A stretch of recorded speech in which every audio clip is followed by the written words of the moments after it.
be so overwhelming. Don't you agree? Right. But it doesn't have to be. If you have a plan in place and you have the know-how, then it actually gets a lot simpler. You just have to set timelines and just get things done. Easier said than done, yes, I know, but with a plan, I assure you, it is so much easier.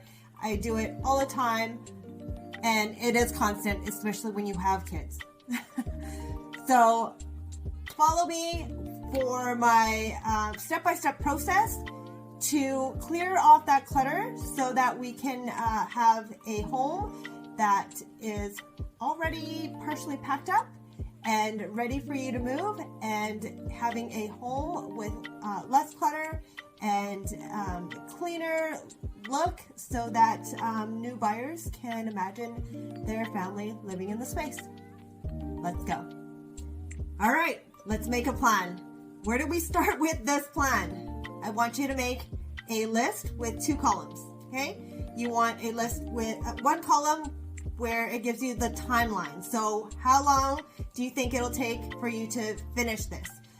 Set aside a time and stick to it, okay? And then the next column is you're going to write the rooms that you are going to do in the order that you plan to do them. And my suggestion is to start with the room with the least amount of traffic, right? So that you don't clean it up and all of a sudden next day it's already trashed again, okay? So something like the kitchen where we use daily multiple times a day, do not start there because it's just gonna get messed up again and again, and then you're not gonna see the progress, okay? So another tip would be to start with the space that might be the easiest. That way it's easier to keep going because you're seeing progress, okay? So a lot of this is kind of like mental, right? If you can see it, then sometimes it's a lot easier to get things done and you'll feel a lot better about it as well, okay? So once you have the rooms that you're going to tackle in the order, then I want you to take a look and see what kind of things you'll need in order to get these organized.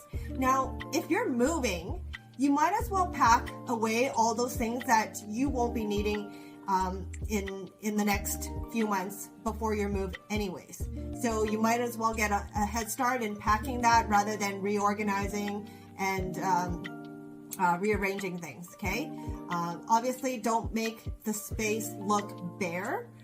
You still want to make sure that it looks lived in if you are living in there. And then see what kinds of things you can get to help the space look more organized. With the use of plastic bins or baskets, drawer dividers, you could actually fit a lot more in spaces when they're packed in containers, because that way you can use the whole space rather than just the top of the surface, like on shelves. You know, sometimes you have knickknacks and all that stuff. Collections, pack those up. Pack those up. That way when buyers are going through the house, they're not looking at your collections, they're looking at your home. All right. Now, if you're working in a certain room, you know, and it's a big task, don't try to tackle the entire room all at once. Start with one corner, one desk, one surface, one wall at a time so that it doesn't get too overwhelming, okay? Then, before you start, keep in mind that you're going to have 3 piles, okay? One is to keep, so you might want to organize that or box that up for the move. 2 is either to donate or to sell. And then 3 is just to have a garbage bag or a garbage bin with you for things that you have too much of, or, you know, those things that you're saving for, oh, maybe one day I'm going to have use for it. If you haven't used it in the last 3, 4, 5 years or ever, you don't need it, okay? So put that away. For those things that you plan to donate or plan to sell, you can throw that all into the garage and plan for a garage sale. I had a client last year that the family had lived there for, I can't remember exactly, but 30, 40 years, okay? So the family home, they built the home, and they're at retirement now and selling. And could you imagine all the stuff that they've accumulated in those 30, 40 years? Yeah, even grandkids in there with all his toys. So the son was there every weekend and in the evenings when he can to try and get rid of all the stuff that they've accumulated throughout those years. And it took a long time. And finally I was like, you know what, can I just help you? And I had hired help so that it can get done faster. We are in a great seller's market and I didn't want them to miss the boat. So what took him, I think it was like 2-3 months, we helped him finish off in over a weekend rather than taking another month or two.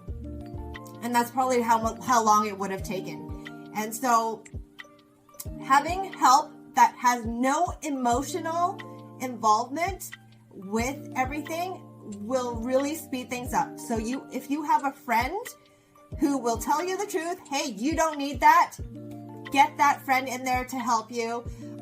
You know, whatever it is that you're doing, it takes a village. It really does. And those who are parents, you know, it takes a village. And when you're moving, we need that village to help as well. So don't be afraid to ask. And then also just be honest with yourself with things that you're going through. You know, do you really need it? Have you used it in the past year?